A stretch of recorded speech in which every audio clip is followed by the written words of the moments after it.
Well, what started as a movement against Confederate symbols now expanding to other historical figures, including former presidents like Jackson and Roosevelt.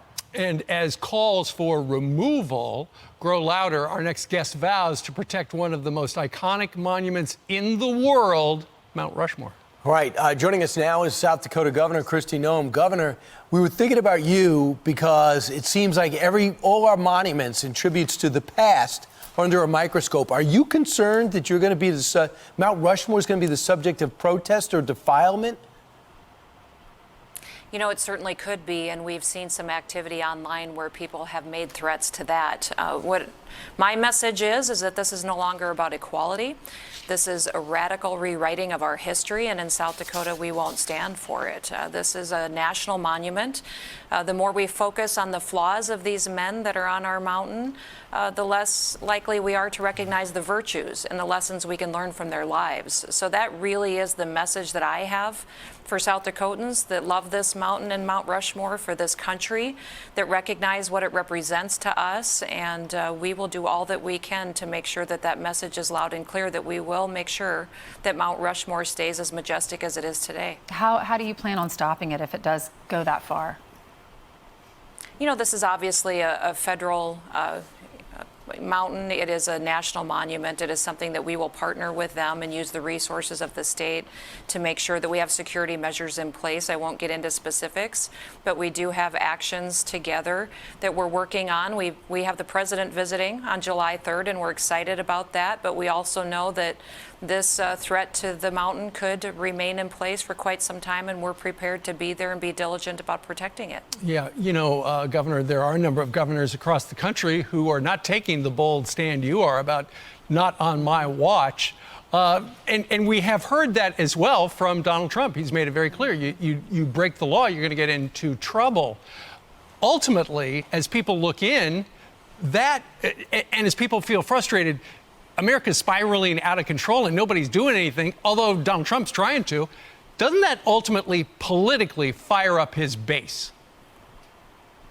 It does. I think it should fire up every single American that loves this country. This whole conversation has changed. It's gone away from equality, and it's a radical movement that's rewriting our history that will take away all the lessons that we want to teach our kids and our grandkids. George Washington was a unifier. He brought this country together to lead us at a time when we needed the birth of the nation to get started. We know we have Thomas Jefferson, who was an author of the Declaration of Independence. They gave us the all men are created equal. Lincoln made it happen, brought it to reality. Roosevelt was the first man to dine with an African American at the White House. So these men have flaws. Obviously, every leader has flaws, but we're missing the opportunity we have in this discussion to talk about the virtues and what they brought to this country, and the fact that this is a foundation that we're built on and the heritage we should be carrying forward.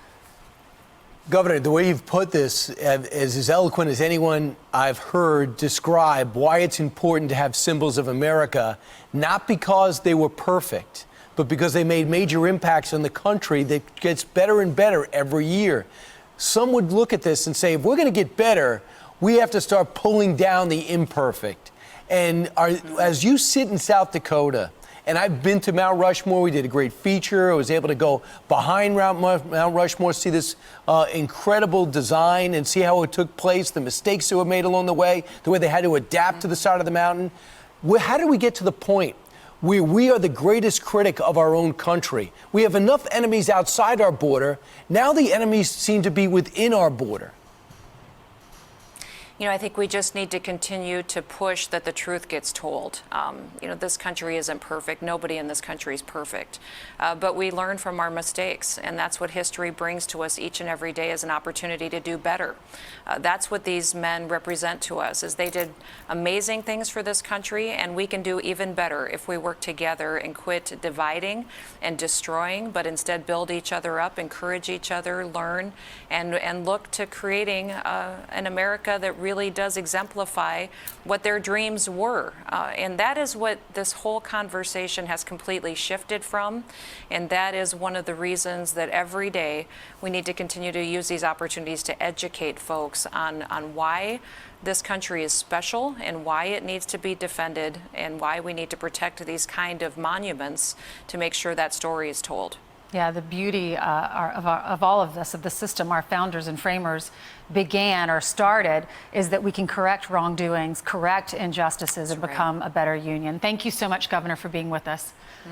And there's a space behind their heads. Brian's been in it, right? Right. Behind the presidents? Yeah, there's a as Shaft, where they were going to keep the original Constitution and the Bill of Rights. And at the last minute, they said, we didn't give you permission to build this shaft, so it's half done. And they now exist copies of those original documents. Is that still on Fox Nation? It's still on Fox Okay. Nation, Go where you watch could that sign up special. today.